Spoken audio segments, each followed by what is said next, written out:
সাহারা এই শব্দটি এসেছে আরবি ভাষা থেকে, যার অর্থ হচ্ছে মরুভূমি। বিশ্ববিখ্যাত মরুভূমি সাহারাকে বলা হয় তার গেরের ডেজার্ট। আফ্রিকা মহাদেশে অবস্থিত সাহারা পৃথিবীর বৃহত্তম মরুভূমি। এর আয়তন 94 লক্ষ বর্গ কিলোমিটার, যা ভারতের 3 গুণ এবং বাংলাদেশের প্রায় 60 গুণ বা গোটা ইউরোপ মহাদেশের সমপরিমাণ। গোটা বিশ্বের স্থলভাগের প্রায় 1/3 অঞ্চলই মরুভূমি, আর তার মধ্যেই সাহারা হচ্ছে বিশ্বের সবচেয়ে বড় বালুময় মরুভূমি। উত্তর আফ্রিকার প্রায় পুরোটা জুড়ে এর বিস্তার। আফ্রিকার 12টি দেশের সীমানা জুড়ে সাহারা মরুভূমি। উত্তর আফ্রিকার একটি অংশ জুড়ে আধিপত্য এর। মিশর, মরক্কো, আলজেরিয়া, লিবিয়া, নাইজার, মালি, পশ্চিম সাহারা, তিউনিসিয়া, মৌরিতানিয়া, এরিত্রিয়া, সুদানের অংশে রয়েছে এই মরুভূমি। উত্তর আফ্রিকার 31% জুড়ে সাহারা মরুভূমি অবস্থিত। অধিকাংশ জুড়ে পাহাড়, মালভূমি, বালি ও অনুর্বর ভূমি থাকলেও বেশ কিছু মরুদ্যানও আছে। এসব মরুদ্যানে সাহারার বেশিরভাগ লোক বাস করেন, তবে কিছু কিছু যাযাবর প্রজাতি আরো দুর্গম অঞ্চলে বাস করে। সব মিলিয়ে সুবিস্তৃত সাহারা মরুভূমিতে লোকসংখ্যা 20 লাখের বেশি নয়। সুপ্রিয় দর্শক, আজ আমরা জানবো সাহারা মরুভূমিতে বসবাসকারী বিপজ্জনক এক যাযাবর উপজাতি সম্পর্কে। সঙ্গে থাকুন শেষ পর্যন্ত। তার আগে আপনি যদি আমাদের এই চ্যানেলে নতুন হয়ে থাকেন, অবশ্যই সাবস্ক্রাইব করে নেবেন। পাশে থাকা বেল বাটনটি অন করে রাখবেন, যাতে করে পরবর্তী ভিডিওর নোটিফিকেশন খুব সহজেই পেতে পারেন। তবে লাইক, শেয়ার, কমেন্ট করতে ভুলবেন না যেন।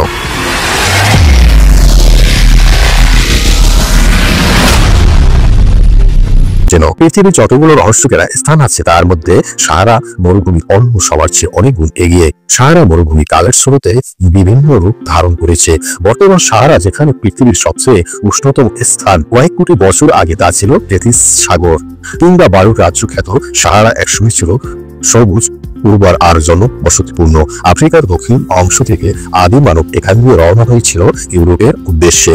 যুগ যুগ ধরে গবেষণা চলতে থাকলেও রহস্যের জট পুরোপুরি খুলেনি। অবাক করার সব তথ্য দিয়ে গোলক ধাঁধায় ফেলেছে মানুষকে। তবে বিজ্ঞানীরা এও মনে করেছেন প্রায় 25 কোটি বছর আগে এই সাহারার উপর দিয়ে বয়ে যেত টেথিস মহাসাগর।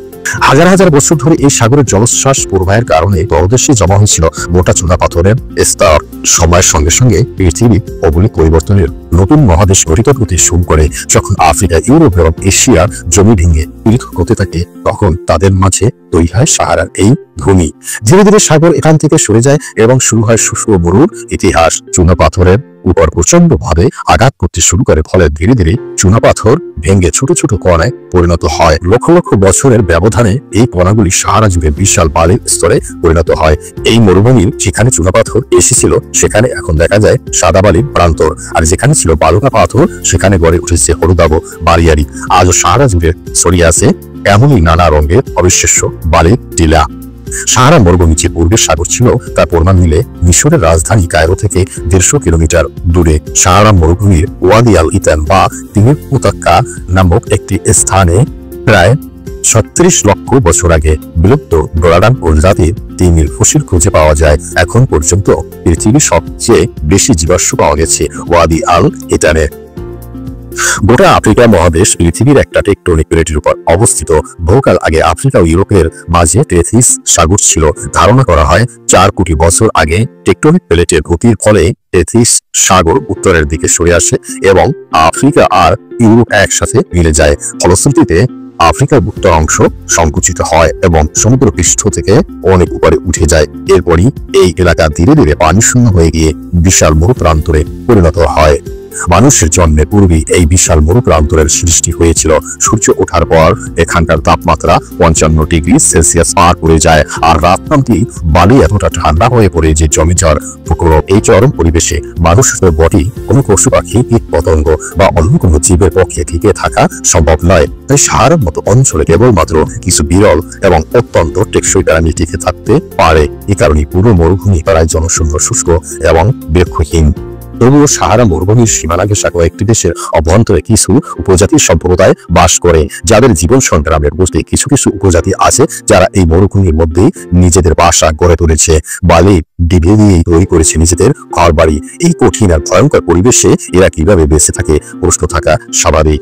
সাহারা মরুভূমির বুকে আজও এমন কিছু উপজাতি বাস করে যাদের জীবনযাত্রা আধুনিক সভ্যতা থেকে অনেক দূরে। তারা যেন একেবারে অন্য এক জগতে বাস করছে, যেখানে নেই বিদ্যুৎ, নেই প্রযুক্তি, এমনকি নেই কোনো শহর কিংবা রাস্তার অস্তিত্ব।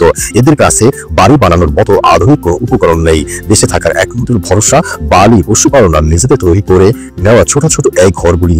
এইসব উপজাতিদের সংখ্যা খুব বেশিও নয়, তবে সাহারা জুড়ে প্রায় 20টিরও মতো মূল উপজাতি সম্প্রদায় ছড়িয়ে ছিটিয়ে বাস করে। এর মধ্যে সবচেয়ে পরিচিত হলো ডুয়ারেক, ইবু, মোরো এবং বেদুইন। এদের মধ্যে বেদুইনরা সবচেয়ে প্রাচীন এবং সাহারার গভীরে বসবাসকারী অন্যতম রহস্যময় এক গোষ্ঠী। বেদুইনদের জীবন সম্পূর্ণভাবে মরুভূমির উপর নির্ভরশীল। দিনের প্রচন্ড উত্তাপ থেকে রেহাই পেতে তারা সাধারণত দিনের বেলা বিশ্রামে থাকে এবং রাতে তাদের কাজ শুরু হয়। তাদের পোশাক হালকা হলেও সম্পূর্ণ শরীর ঢাকা থাকে, যা সূর্যের রশ্মি থেকে রক্ষা করে এবং গরম বালির ছোঁয়া থেকে বাঁচায়। তারা বালি দিয়ে তৈরি এই ছোট ছোট ঘরে বসবাস করে, যা বাইরের তাপমাত্রার তুলনায় ভিতরে কিছুটা ঠান্ডা রাখে। এছাড়াও গাছের ছাল, ছাগলের চামড়া বা কাপড় দিয়ে বানানো তাঁবু তাদের সাময়িক আশ্রয় স্থল হিসেবে কাজ করে। এই উপজাতিদের মূল জীবিকা পশুপালন। তারা উট, ছাগল, ভেড়া ইত্যাদি পালন করে এবং সেগুলোর দুধ, মাংস, চামড়া বিক্রি করে নিজেদের জীবিকা নির্বাহ করে। কিন্তু আবার মরুভূমিতে প্রাচীন বাণিজ্য ধরে ছোটখাটো লেনদেন বা পর্যটকদের গাইডার হিসেবেও কাজ করে। এই মরু প্রান্তে জল যেহেতু খুব বেশি পাওয়া যায় না, তাই তারা জলের জন্য কয়েকটি নির্দিষ্ট কুয়া বা মরুদ্যানের উপর নির্ভর করে, যেগুলির অবস্থান কয়েক প্রজন্ম ধরে। তারা মনে রেখেছে এক একটা কুয়া বা মরুদ্যান তাদের কাছে যেন স্বর্ণ ভান্ডারের মতো। তাদের নিজস্ব একটি সংস্কৃতি, ভাষা এবং বিশ্বাস রয়েছে, যা আধুনিক সমাজ থেকে সম্পূর্ণ আলাদা। তারা নিজেদের মতো করে উৎসব পালন করে, লোকগান গায়। শিশুরা বয়ঃসন্ধির পর থেকে জীবনের দায়িত্ব বুঝে নিতে পারে। চিন্তা করা যায় এমন প্রান্তর যেখানে দিনের গরমে বালি পড়িয়ে ওঠে আর রাতে ঠান্ডায় হাড় কাঁপে, সেখানে শতাব্দীর পর শতাব্দী ধরে কিছু মানুষ কিভাবে টিকে থাকে। এখানে শেষে তারা গড়ে তুলেছে এক জটিল সমাজ ব্যবস্থা। এই সাহসী সংগ্রামী মানুষদের থেকে সত্যি মনে হয় মানুষ প্রকৃতির সঙ্গে খাপ খাইয়ে নিতে জানে, যত কঠিনই পরিস্থিতি হোক না কেন। সাহারার বালুকাময় মরুভূমির মাঝে কোথাও কোথাও দেখা যায় প্রাণীর ছোট আশ্রয়, ওয়েসিস বা মরুদ্যান, যেখানে বালিয়ারির মাঝে ভূমি খানিকটা নিচু, সেখানে মাটির তলা ফেটে বেরিয়ে আসে জলধারা। যে জলধারা থেকেই সাহারার উপজাতিরা জলের চাহিদা পূরণ করে, আর সেই জলের আশেপাশে জন্মায় গাছপালা, তৈরি হয় এক টুকরো সবুজ ভূমি। এমনই এক মরুদ্যান আছে আনেডি পোলোটো নামে, যেখানে আজও কিছু আফ্রিকান কুমির বসবাস করে।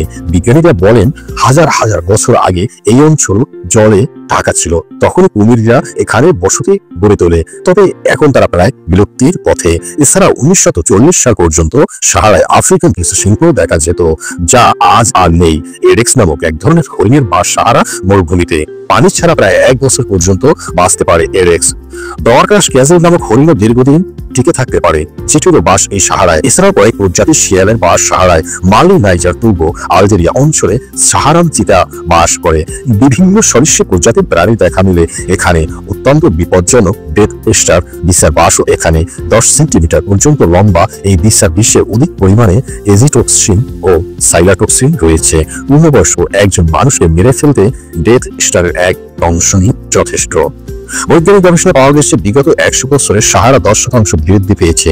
এভাবে বৃদ্ধি পেতে থাকলে দুর্ভিক্ষ ও বিপর্যয়ের কবলে শেষ হয়ে যাবে সাহারার বুকে বসবাসরত সমস্ত উপজাতি। তবে এই সংকট মোকাবিলায় আফ্রিকার বিভিন্ন দেশ মিলে শুরু করেছে তার গ্রেট গ্রিন ওয়াল প্রকল্প। এটি 7600 কিলোমিটার দীর্ঘ এবং 1500 কিলোমিটার চওড়া কাছের প্রাচীর, যা মরুভূমির বিস্তার রোধ করার জন্য সাহারার চারপাশে তৈরির কাজ শুরু করেছে। সুপ্রিয় দর্শক, আজ এ পর্যন্ত। ভালো থাকবেন, সুস্থ থাকবেন। চ্যানেলটি সাবস্ক্রাইব না করে থাকলে এখনই করার অনুরোধ করে শেষ করছি। আল্লাহ হাফেজ।